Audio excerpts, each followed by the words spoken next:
মহান বিজয় দিবসের আনন্দকে দ্বিগুণ করে তুলল লিটন দাসের দল। ক্যারিবিয়ানে সেন্ট ভিনসেন্টের কিংসটাউনে আর্নসভিল স্টেডিয়ামে ওয়েস্ট ইন্ডিজের বিপক্ষে শ্বাসরুদ্ধকর এক ম্যাচ উপভোগ করলেন ক্রিকেট প্রেমীরা, যেখানে শেষ ওভারের নাটকীয়তায় প্রথম টি-20তে ওয়েস্ট ইন্ডিজকে 7 রানে হারিয়েছে বাংলাদেশ।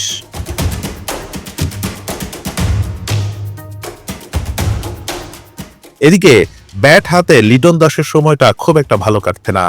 0 রানে ফিরেছেন সিরিজের প্রথম ম্যাচেও। আকিল হোসেনের বলে তারই হাতে ক্যাচ দিয়েছেন লিটন দাস। তবে উইকেটের পেছনে বাংলাদেশের নাম্বার 16 বেশ কার্যকর্তা প্রমাণিত আরও একবার। উইকেটের পেছন থেকে বোলারদের নির্দেশনা দিয়েছেন, সেটা সাফল্য এনে দিয়েছে। আর তার সুবাদে রেকর্ডের পাতায় নাম তুলেছেন লিটন দাস নিজেও।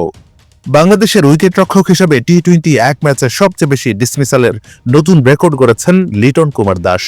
উইন্ডিজের বিপক্ষে আজ 5টি ডিসমিসাল ছিল তার। নিকোলাস পুরানকে করেছেন স্ট্যাম্পিং।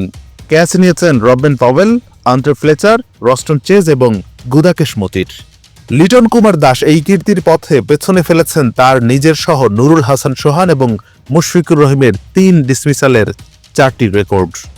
মুশফিকের 3 ডিসমিসাল এসেছিল ওয়েস্ট ইন্ডিজের বিপক্ষেই 2007 সালের টি-20 বিশ্বকাপে।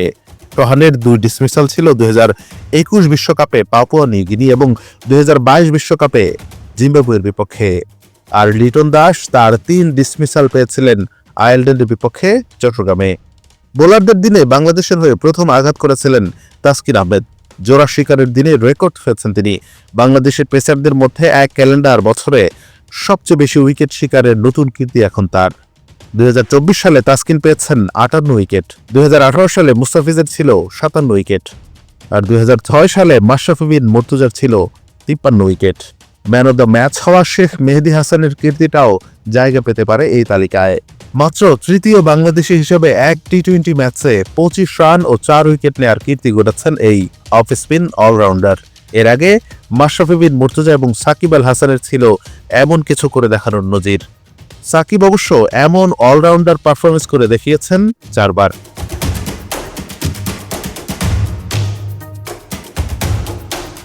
বাংলাদেশের রেকর্ডের দিনে সিরিজের প্রথম টি-20তে আগে ব্যাট করতে নেমে 6 উইকেট হারিয়ে 147 রান সংগ্রহ করে টাইগাররা। জবাবে 19.5 ওভারে 140 রানে থামে ক্যারিবীয়রা। এতে 6 বছর পর ওয়েস্ট ইন্ডিজকে টি-20তে হারালো বাংলাদেশ। Anwar Hossain, BD archive.